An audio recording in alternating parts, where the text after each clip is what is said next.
All right, welcome back to Bayou Time. We are joined by the Chief of Police, the Houma Chief, Travis Terrio. And Chief, good to see you again. How are you? Oh, good. Thank you for having me today. Now, we have a lot shaking in the city. I know we have a lot of burglaries y'all been working on in days to come. I know we're going to have information on that. But let's start off, if we could, about an incident that happened at the skate park, or incidents, I should say, happened at the skate park. Where are we on that, and what can you tell us about that? Well, the investigation looks like it's progressing along. We did a press release on it this morning, and the information, we have a good flow of information starting to come into the police department. But, recently we were made aware of some graffiti that had been painted in the skate park. Mm-hmm. And as a result of all that graffiti, they actually had to shut it down because nobody wanted to bring their children around there to see it. And even after shutting it down, we still had people that were jumping the fence and going in there and skating. And I actually had a few people that were charged with trespassing. So if the lock's on the fence, you can't go in. But if you're over there and you're enjoying the skate park and you see somebody doing something stupid like spray painting, and this is just a portion of what you're seeing out there because they've painted inside the bathrooms and everything else. They've absolutely destroyed the place.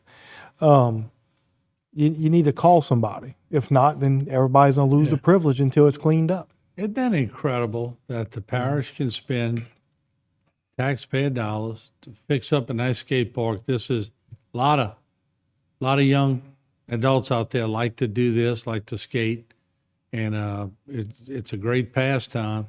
But like you said, somebody goes in there and ruins it for everybody. Right. So now they're going to have to spend a few $1,000s cleaning it up when you could spend a few $1,000s and buy more equipment for the skate park or buy benches or spend it in other parks. Everybody wants nice things in the parish, but we can't have nice things if we destroy them. Mm-hmm. Now, I think we have a picture, if we can. Let's bring that up if we could. And is this a guy y'all looking for? Yeah, I believe we released 4 or 5 photos this morning. That's one of the persons we're trying to identify right there. Okay, if we could go through those. There's another one. Is that a female? I believe it is, yes. Okay.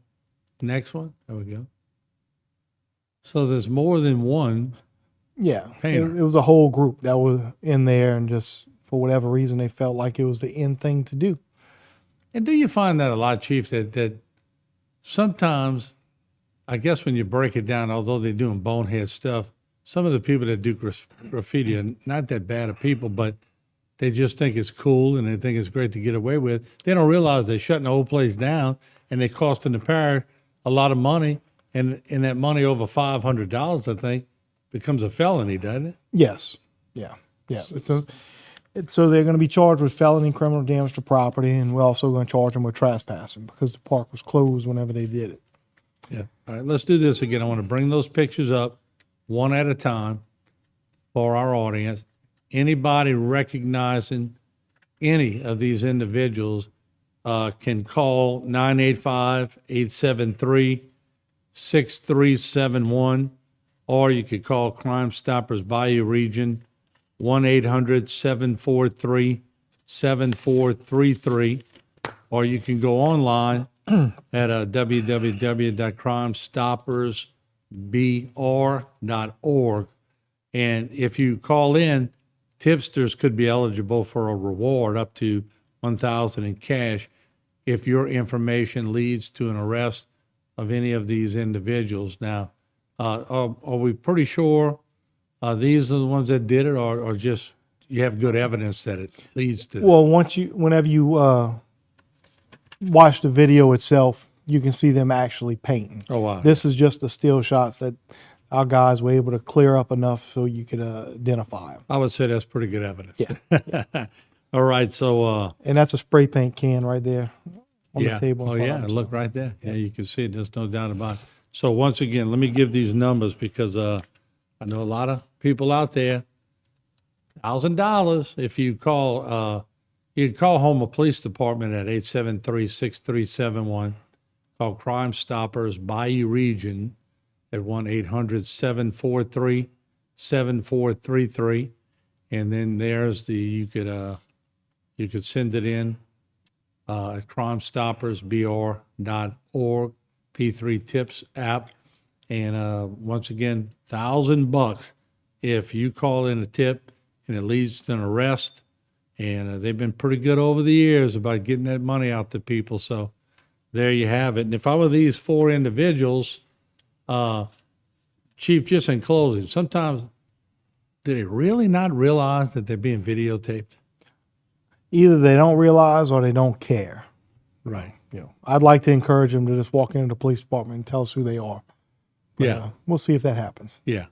And because normally that's the best solution. And I'm sure it helps to, and I know y'all don't do the prosecutorial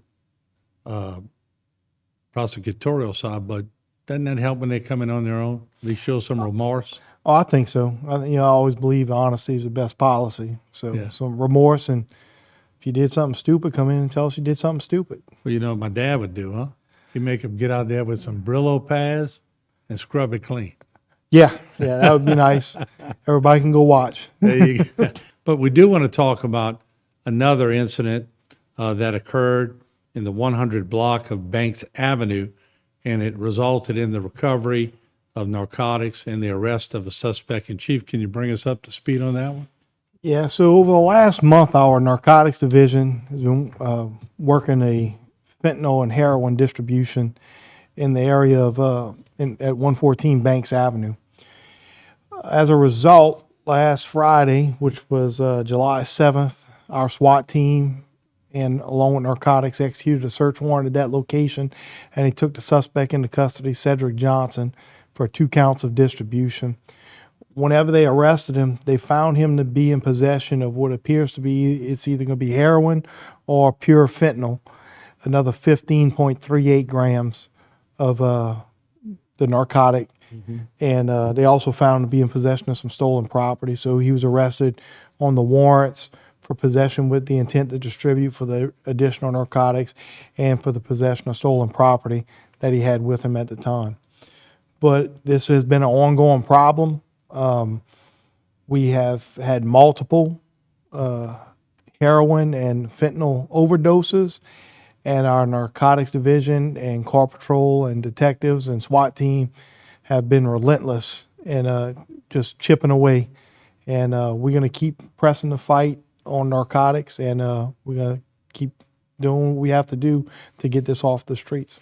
Let me ask you this. I was talking to some of you young officers, and God, they seem so young. I know. Me and you were doing beat segments a long time ago, and they were asking me if we were going to bring the beat back. And I said, what's some of the things that you're seeing out there? And they went straight to the fentanyl and the heroin.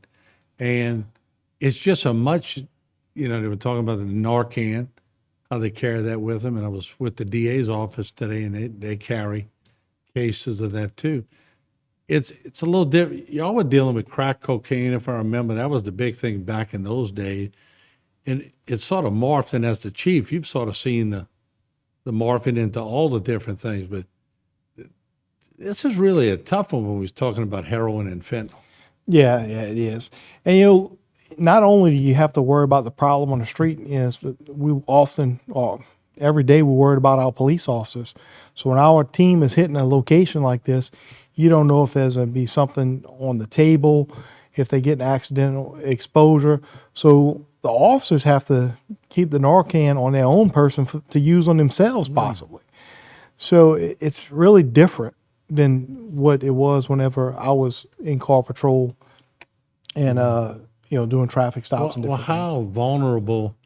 Because you bring up a good point. The police officers themselves and their protection, but when you say if it's on a table, is it if it's like inhaled, or how would they get involved with it? Well, if it got knocked over, thrown in the air, if they inhaled a fatal amount of it, there's different types of ways they can be exposed to it. Right.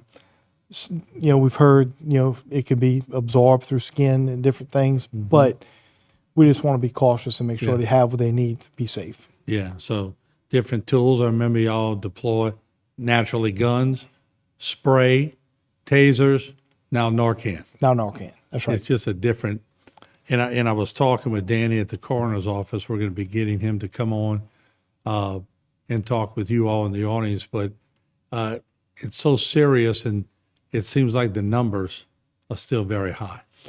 The numbers are very high. We're getting overdoses daily. Not all are fatal, but we do count them all. And that's, overdoses, whether you survive or it's a fatal overdose. But we're doing everything we can to get ahead of it. And it's just a never-ending battle, but we'll keep battling. And of course, with the Narcan, the young officers were telling me they basically bring people back to life. Yeah, That's what it does. yeah. And then when they come back to life, they don't even realize that they were dead. That's right. That's right. And now what we're learning is now we need to get Narcan in our possession in case we have to use it on infants and small children because they may accidentally ingest it. That's incredible. Is that hard to get? No, Okay. no, it's not. It's pretty easy to get a supply of it. We keep a lot of it on hand. Got a good pipeline. Yep. In other words, what do you do? Just I want to close out this segment with more on that because it seems to be so rampant. But how are y'all educating like the young children? I remember when y'all used to go in schools and tell people don't drink and drive, and y'all really pounded that in the head of the young students. Like my younger brother at the time, they would come back and say, "Nope, you can't drive. You've been drinking." Our generation was different, but the generation below it, it was pounded in their head. The education, hopefully, is working, isn't it? I would hope, I believe a lot of it's going to help out with the school resource officers. And now we're getting school resource officers into some of the younger schools. Mm-hmm. And the sheriff's department does a good job with the DARE program, and they have school resource officers. So I think if we can make a connection with the kids at an earlier age and invest in more in our children, I think it's going to make a difference in the long run. I don't see us having an instant return on it, but I think it's to be in the future where we'll see a decrease in all of this. Yeah, and it's really sobering when I was talking with Danny at the coroner's office, and really sobering when he was telling me some of the things. So sometimes we've got to bring these horror stories to people, and we will, only to open eyes. But there's a lot of people in this community who've lost loved ones. That's right. Due to heroin. That's fentanyl, right. Yeah. It seems like today we've sort of been through the gamut: graffiti, heroin, fentanyl. Now we have another armed robbery. So y'all job, sheriff's department job, never dull when it comes to, and it seems like more and more. I'm sitting on this news desk, and all these crimes go back to people needing money and everything else. It's crazy, and people want to defund the police everywhere, and I'm going Right. that's crazy. But let's talk about an armed robbery here in your jurisdiction. So July 7th, 9:15 p.m., roughly, our officers responded to a local convenience store in the 7400 block of West Park. When they got there, the responding officer did a great job of relaying the suspect description out to the units in the area. And they quickly started canvassing, and they actually seen somebody fitting the description going into a house in the 100 block of Stovall Street. They contacted him. They identified him as Wayne Moore, 24 years old, and they took him into custody. And after further investigation, they located the weapon used, and they positively identified him as the suspect used in the robbery. But what happened was he went into the store and he started demanding money, and he brandished what appeared to be a Glock pistol. And when the clerk hollered, there were other people in the store, and he didn't realize it. And when he heard the other customers in the store, he took off running out of the convenience store. After further investigation and them examining the weapon closely, it was only then that they realized that it was actually a BB gun. Because whenever you put it side by side, as soon as they picked it up, they knew. You could tell, but at first glance, you couldn't tell that it was a BB pistol. It looked so real. It looked just like a real Glock. You showed me a picture, and I couldn't tell. Yeah.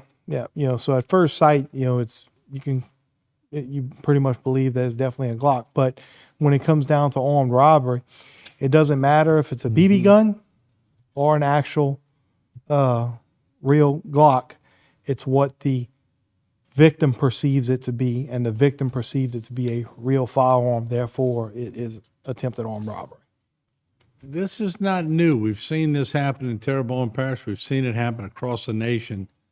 The manufacturers of these BB and pellet guns now, they cookie cutters from the real deal. That's right. And the thing is, they make you put the orange tip or whatever on a toy gun to let you know it's a toy, but you don't have to put it on a BB gun because a BB gun is technically a real gun. It can harm somebody, hit them in the eye, can cause serious bodily harm. So I don't believe they have to put it on there. And when parents buy these, guns for their kid and they tell them, oh, it's a toy gun, BB gun's not a toy. Right. It can cause property damage and bodily harm if it hits somebody in the eye. I remember when we were growing up, I think it was Boy's Life. There used to be a magazine. They had the 10 things you need to teach your kids before they can have a BB gun. We had to memorize it, and then Dad would bring us in the living room, and we'd have to recite to him the 10 rules of the BB gun before we could even think about having a BB gun. So, but they looked like BB guns Right. back then. It's just completely different now. It does not look like a BB There's gun. no now. rules, and they look like a real gun. They look just like a real gun. Yeah. And I think they're doing that on purpose. And most clerks, correct me if I'm wrong, but I wouldn't see the orange tip or whatever tip they have. Most people under duress, they're not going to see that. No. Most clerks see a gun and the barrel looks that big, Right. and that it's pretty traumatic for them. But I can tell you this, off the three things that we talked about today with the skate park vandalism, the narcotics investigation, and now the armed robbery, one thing I'd like to do is commend the men and women of the police department because they sure did some great work to that are resolving all these issues, and then continuing to do this work to bring closure for all these families that had their property taken through vehicle burglars and everything else. I'm so proud of the work they're doing. It's unreal. And I see it because I remember you when you were a young officer and as you moved through the ranks and you had the passion to go and solve a crime. It really became your passion to solve a crime. And the detectives bureau and the police department the same way. But I see the fire in some of those young police officers as they go around trying to make sure they get it done. But they're dealing with quite a bit on the street. And I know you're big on safety, their safety, but it's a different world. That's right. And look, whenever they can solve something and bring closure to somebody, and just that simple thank you or good job goes so far with those guys. Because nobody ever calls us when they have a good day. Right. I've said that numerous times. I've never gone to a call when they said, "Hey, look, we called you because we want to tell you how good of a day we're having." Yeah. It just doesn't happen. And if you see an officer or somebody out there, a fireman, anybody, buy them a meal every now and then. Yeah, thank them. Yeah, it goes a long way. It does go a long way. Because naturally, nobody's driving Lamborghinis that works in law enforcement. But a meal will go a long way. Chief, we appreciate you coming on, and certainly keep us posted on that rash of burglaries. I know you're wrapping up a lot on that, so we look forward to bringing that news to the people. Good seeing you again. You too. Thank you. All right, Chief Travis Terrio, there you have it. We'll take a short break, a lot more right here on Bayou Time. Don't go away.